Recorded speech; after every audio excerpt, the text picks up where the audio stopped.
Uss S-44 was a third Group S-class submarine of the United States Navy. Her keel was laid down on 19 February 1921 by the Bethlehem Shipbuilding Corporation's Fall River Shipyard in Quincy, Massachusetts. She was launched on 27 October 1923, sponsored by Mrs. H.E. Greece Harbor, and was commissioned on 16 February 1925 with Lieutenant A. H. Bateman in command.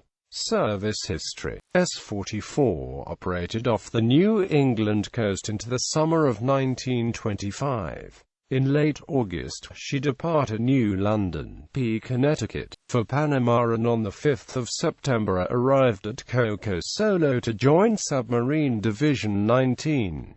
With the division, she conducted training exercises, participated in fleet exercises and joint Army-Navy maneuvers, and made goodwill visits to various Caribbean and Pacific, Latin American ports until the spring of 1927.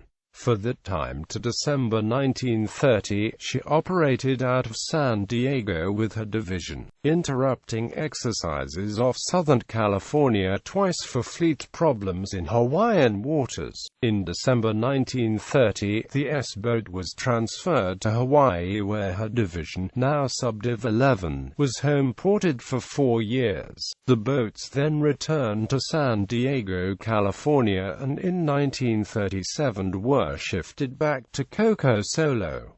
World War II. In the spring of 1941, as American involvement in World War II increased, the Panama S-boats were ordered back to the East Coast for overhaul, with sister ships S-42 and S-46. S-44 proceeded to New London, Connecticut, and in November went to Philadelphia, where the work was completed. Trials took S-44 into the new year, 1942, and on 7 January, she got underway to return to Panama. Arriving on 16 January, she departed Balboa on 24 January with S-21, S-26, and S-28, to conduct a security patrol in the western approaches to the canal. Within a few hours, however, she was engaged in rescue operations for S-26, which had been rammed and sunk by submarine chaser PC-460. From Panama, the division was ordered to the Southwest Pacific. Starting across the Pacific in early March, the boats reached Brisbane in mid-April, and within 10 days, S-44 was on her first war patrol. She cleared Moreton Bay on 24 April. 3 days later, her port engine went out of commission, but 36 hours of hard work and ingenuity put it back in operation. On 29 April, she began running submerged during the day and surfacing at night to recharge batteries and allow fresh air into the non-air-conditioned boat. By the 2nd of May, she was in her patrol area, New Britain, New Ireland waters. 6 days later, she sighted a ship through a haze of rain and launched 2 torpedoes which missed. She attempted to close the range. However, the surface ship easily outdistanced her. The next afternoon, she attempted to close on a Japanese destroyer east of Adler Bay, but again was easily outrun. On 10 May, off Cape Street, George, she closed on another target but was sighted and attacked. In late afternoon of 12 May, 15 miles from the Cape, she encountered a merchantman and a trawler escort. For the first time, the weather, her position, and the target's course were all in her favor. She launched 4 torpedoes while surfaced and hit with 2. She then submerged. The Shuai Maru, a salvage vessel of over 5,000 tons, was sunk. The Japanese escort attacked S-44 and dropped 16 or more depth charges, none of which was close. On 14 May, S-44 headed home, arriving at Brisbane on 23 May. Another overhaul followed, and on 7 June she left of Moreton Bay on a course from the Solomon Islands. Within the week, she was on patrol off Guadalcanal, operating from there to Savo and Florida Island. A few days later, she shifted south of Guadalcanal and on the 21st of June sank the converted gunboat Cayo Maru. At 14:15, S-44 fired her torpedoes. Just 3 minutes later, the enemy aircraft dropped a bomb which exploded close to the submarine, burning the holding latch to the conning tower and allowing in 30 gallons of seawater. This damaged the depth gauges, the gyro compass, and the ice machine, besides causing leaks. The number 1 periscope was thought to be damaged, but when the submarine surfaced, a Japanese seaman's coat was found wrapped around its head. 3 days later, S-44 was in Lunga Roads. On the 26th of June, poor weather set in and blanketed the area until she turned for home. She departed her patrol area on the 29th of June and arrived at Moreton Bay on the 5th of July. S-44 departed Brisbane on the 24th of July. Cloudy weather with squalls set in. On the 31st of July, she commenced patrolling the Rabaul-Tulungi shipping lanes. The next day, she sighted a convoy off Cape St. George, but heavy swells hindered depth control and speed, and prevented her from attacking.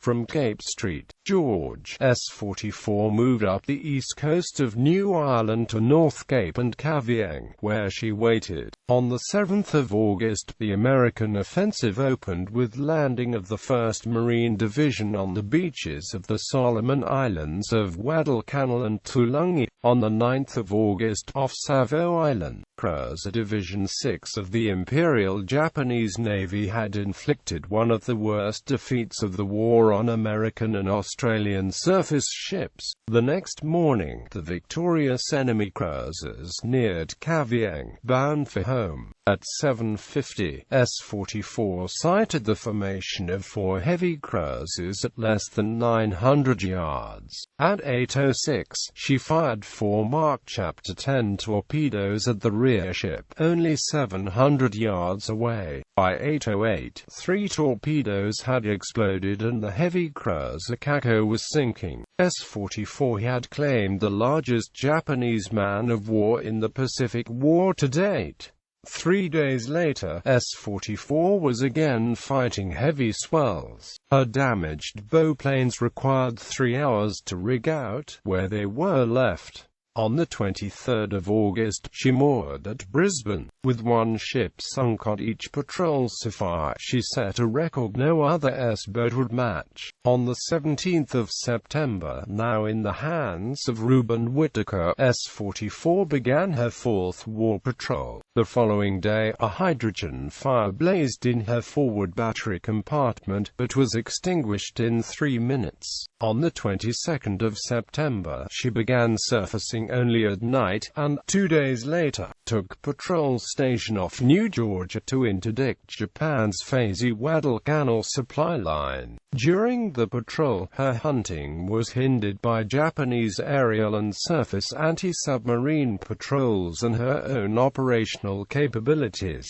which were further limited by material defects and damage inflicted during depth chargings. On the morning of the 4th of October, she attacked a destroyer, then survived an intensive depth charge attack with seemingly minor damage. When she submerged the next day, however, the submarine began taking water. She surfaced, made repairs, then submerged to 50 feet. Leaks were found in her motor room and torpedo room flappers. The latter were jacked shut, but the former continued spraying water onto both motors. Within an hour, 4 Japanese destroyers had moved into the area. S-44 went to 70 feet.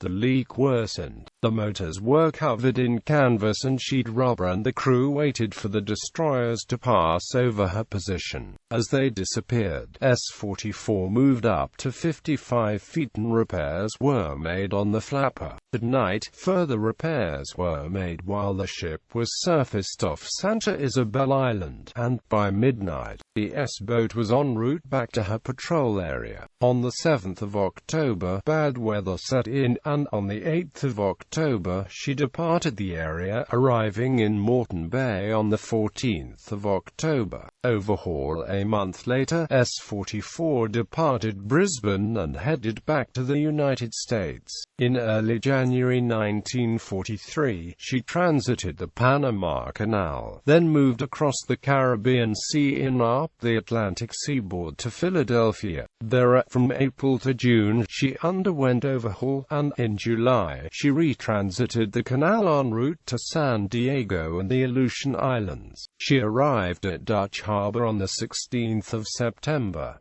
On the 26th of September, she departed Attu on her last war patrol. One day out, while en route to her operating area in the northern Kuril Islands, she was spotted and attacked by a Japanese patrol plane. Suffering no damage, she continued west. On the night of the 7th of October, she made radar contact with what she thought was a small merchantman and closed in for a surface attack. Several hundred yards from the target, her deck gun fired and was answered by a salvo. The small merchantman, in fact, was the Shimonosho-class escort Ishigaki. An emergency dive was ordered, but the submarine failed to submerge. She then took several hits in the control room, the forward battery room, and elsewhere. Reluctantly, S-44 was ordered abandoned. A pillowcase was raised from the forward battery room hatch as a flag of surrender, but the Japanese shelling continued. The following sailors were lost on the Uss S-44 on the 7th of October 1943. Only 2 men escaped the sinking ship. Chief Torpedoman's Mate Ernest A. Dover and Radioman 3rd Class William F. Whitemore were picked up by the enemy destroyer. They were taken first to Paramushiro, then to the naval interrogation camp at Ofuna. The men spent the last year of World War II working in the Ashio copper mines and survived to be repatriated by the Allies at the end of the war. Awards: American Defense Service Medal, American Campaign Medal, Asiatic Pacific Campaign Medal with 2 battle stars, World War II Victory Medal.